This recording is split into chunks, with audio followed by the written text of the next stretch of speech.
It's that time of year again. Can you smell it? That's the scent of a fresh Vintage Story preview drop. Hi everyone, my name is Kurazar, and today we're going to go over Vintage Story version 1.22.0 Preview 1 that dropped on February 5th, 2026. I know it may have been a while since the last time I did a preview video, but I'd like to try to get on top of these moving forward. We'll see how that goes. Disclaimer before we get to the good stuff, this is an unstable version of Vintage Story. You should only install it if you want a sneak peek at the next version of the game. Not only could it crash or corrupt your existing worlds, the developers haven't even completed all the features yet. Play with it, tinker with it, but don't expect it to run flawlessly, and don't load your existing worlds in it without backing them up first.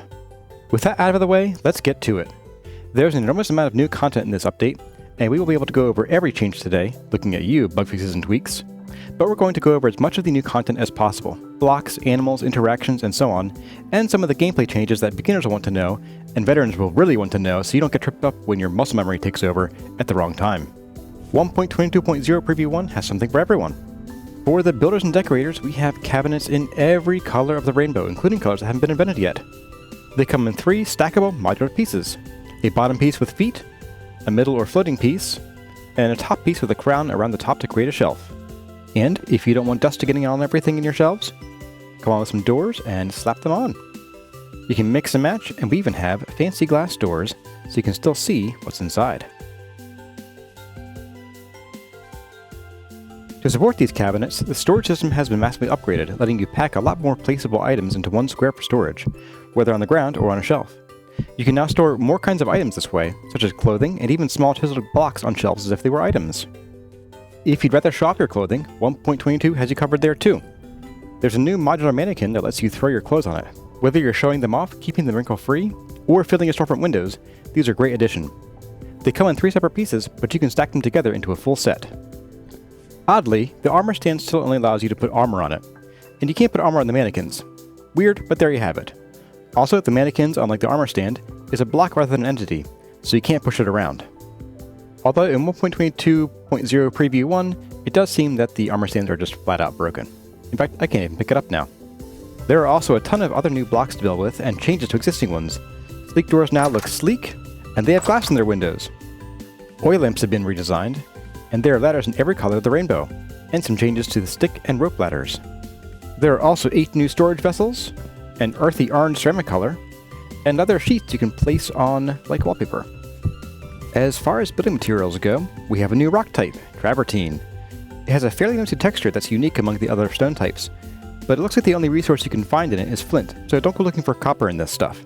You can also turn travertine into the new tile. Though in this version, looking at it in the handbook crashes my game, so don't do that, yeah? However, the other tile variants don't. You can make a plain tile out of any of the ceramic types we have in the game, so we have a fair number of options, although we still can't make the fancy tiles. We also have clear, less blocky glass, light mud brick slabs, finally, that's kind of hard to tell the difference, and new small lanterns that can be placed using the new storage system in the center or one of the 4 corners on a block. These lanterns take the place of the original bulkier ones, which have not been changed to large lanterns. You can still line these small lanterns with a reflector to get more light, 20 instead of 18. However, at least for now, you can't put colored glass in them. Also, I haven't been able to make the reflectors work in the small lanterns yet, so maybe that isn't ready just yet. The large lanterns have a new crafting recipe, requiring twice as much metal now in the form of nails and strips. They do provide more light at 20 and can be enhanced with a reflector to be 22. I'm not sure how I feel about this change, but maybe I'll be alright. It just seems like a lot more material and effort for what seems like a tiny amount of extra light. Though with how circles and area works, it's probably a steal and I just don't know it. Lastly, if you've ever misplaced a wooden beam, you know how painful it is to recover them. A new crowbar tool should help with that. Not sure if a gold crowbar would be too useful though. Survivalists rejoice! Exploring and living off the land has never been so vibrant. Ever seen the fish in Vintage Story and wished you could catch them, you know, without chasing them down like a lunatic? Well, now you can. Get yourself a fishing pole and cast a line. But you're going to need some bait, or your chances of actually hooking a fish will be pretty low. How do you get bait, you ask? With a worm grunting stick. With this, another regular stick, and a block of dirt, you can sometimes scare worms out of their homes and collect them. You won't always find worms in any given block of dirt though, and wetter climates will have more worms than drier ones. If worms are scarce or you don't want to hurt the little guys, don't worry. There are 2 new crops you can use to produce bait that you can use to fish. Fennel and licorice. Both of these crops are fairly cold hardy, but they won't stand up to tropical temperatures, so beware. The developers have expanded the available fish by over 20. That could mean 21 or 50, it's anyone's guess. Different fish will spawn in different climates, and you'll need to fish in moderation. Catch too many fish in one area and they might not come back. Fish also don't need to be harvested in the field anymore. You can just pick them up and cook them whole or fillet them with a knife for fancier meals. Just know that cooking them on the fire pit isn't supported in this preview version, but it will be in later ones. Or if you're more of a trophy hunter, stick them on a wall mount. These are the same wall mounts from previous versions that used to be called antler mounts. For the blacksmiths in your family, 1.22 brings a bunch of new goodies. Forges, which are now just so fancy, now have a bellows attached to the sides. In fact, you're going to need one eventually. Without a bellows, your coals and workpieces will only heat up to between 600 to 800 Celsius. Yes, I said between. New in 1.22, the type of fuel you put in your forge matters. The burn time, idle temperature, and maximum temperature are all affected by your coal. Brown coal burns the coolest at a frosty 600 degrees, and maxes out with the bellows just shy of 1000, while charcoal idles at 750 and can get up to around 1100 if you pump the bellows. The quote normal idle temperature is 700 degrees Celsius, and base burn time is 2 hours per piece of fuel. Each fuel type's tooltip will show you the modifiers for temperature and burn time. And pumping the bellows is important. Even the hottest burning fuel, coke, only heats work items to 800 degrees without a bellows. This is fine for copper, which can now be smithed as low as 550 degrees, but steel becomes too hard to work below 750.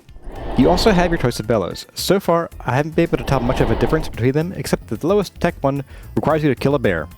So there's that. We're not done with smithing yet. Once you forge an item, you can make a tool with it right away. At least after it cools.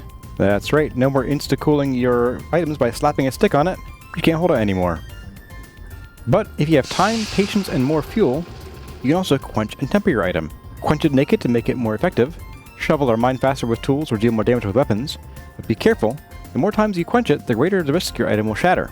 You can mitigate this somewhat with tempering, but it will also slightly reduce the effectiveness gained. But wait, there's more. If you've made a weapon, you can bring it over to a grinding wheel, which of course you'll need to power. Take a weapon in hand, crouch and right click, and you can grind your weapon on the grinding wheel. You can get up to a 10% chance to get a critical hit. What's that, you ask? I don't know. Extra damage, I assume.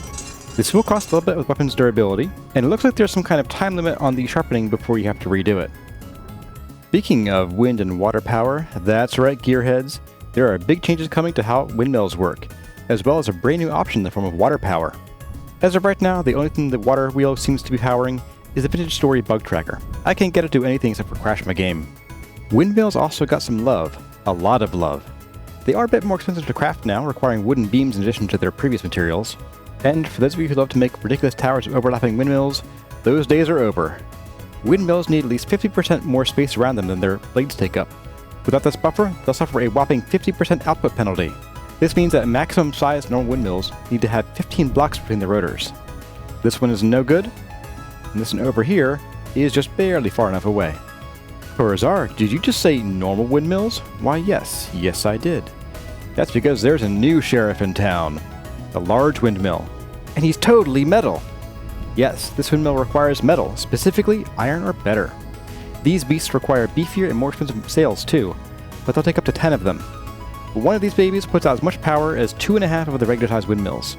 So you may want to use these for your big forging operations and save the smaller ones for pulverizers, querns, and grinding wheels.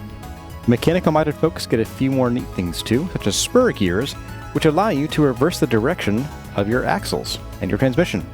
This is important because many machines are now sensitive to the direction of their rotation.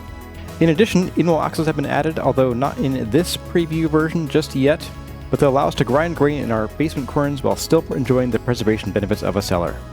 Beware, however, as overdriving your mechanical systems too much will make them overheat and catch fire. Well, soon. They're still working on that. Right now, they'll just smoke to let you know that they will catch fire in the final 1.22 release. The developers have also said that there will be reinforced versions that can handle higher speeds, but I imagine there will still be a limit to that. Adventurers have new discoveries to look forward to as well. Trader carts and outposts have been completely redesigned with several different styles of fortified home. These guys look ready to weather a temporal storm. They make great use of many of the blocks from recent versions that have largely gone unused until now. Veteran players beware though. If you're used to using traders' chests as free storage, no more. No more tinkering with their stuff. And it looks like their homes have been redesigned so they don't self-immolate anymore. Well, except this guy, I guess. On the bright side, if you are looking for traders, they do still spawn in a predictable pattern. There is still a fairly regular distance between each trader, so if you find two traders within 1 kilometer of each other, you can generally triangulate the approximate location of the next set of traders. Traversing the wilderness is dangerous business. Make sure you take a spear. Not only have their heads been redesigned with each type having a distinctive shape, but Tyrone has finally graced us with iron, meteoric iron, and steel spears. The trade-off, however, is that all spears have had their damage reduced. No more 8 damage black bronze spears. And you'll need those spears because there are new boar in town. Regular boar have a new shaggier model, and there are now Red River hogs and warthogs. There's also a new huge variant of gray boars who are eating my food apparently, which is a new behavior as far as I'm aware. And while these guys give you a lot more meat, fat, and large hides, they also have triple the hit points of regular boar. If your adventures take you out to sea, you can now decorate the prow of your ship with a new figurehead. Actually, several billion or more new figureheads. While you can still use pre-crafted figureheads, you can now place your own chisel block on your ship's nose and strike fear into your enemies when they see your fearsome, butterfly. For all you homesteaders out there, 1.22 has you covered too. The new crops for fish bait can be planted in farmland for one. You can forage for 8 new mushrooms, but be careful, some of them are poisonous and others have unusual properties. You can also decorate your cottagecore home with 4 new flowers: bluebell, daffodil, mugwort, and ghost pipe, which comes in 3 different colors. And with the beautiful new oil lamps, we're going to want to use them a lot more often. Fat is in short supply and it's needed for everything, so why not turn to another fuel source? Like olives. That's right, we can now put olives into the fruit press to get olive oil. A mere 16 olives will get you enough oil for a whopping 10 oil lamps. Let's save our fat for better things. There are plenty of other features planned for the full release of 1.22 that didn't make it into this preview, like rivers, procedurally generated dungeons, status effects, and a heating overhaul, a rework of berry bushes, elevators, and more work on water wheels. Some of these may not make it into 1.22 at all, but Tyrone and the team are working as hard as they can to fit in as many as possible. There are tons of other changes in 1.22.0 Preview 1, too many to rattle off in one video, like new labels and jam crocs, the ability to open backpacks plates on the ground, new decor, and some new creative tools. If you want to check out the full list including bug fixes and minor tweaks, head on over to the blog at vintagestory.at. I am very much looking forward to 1.22's full release.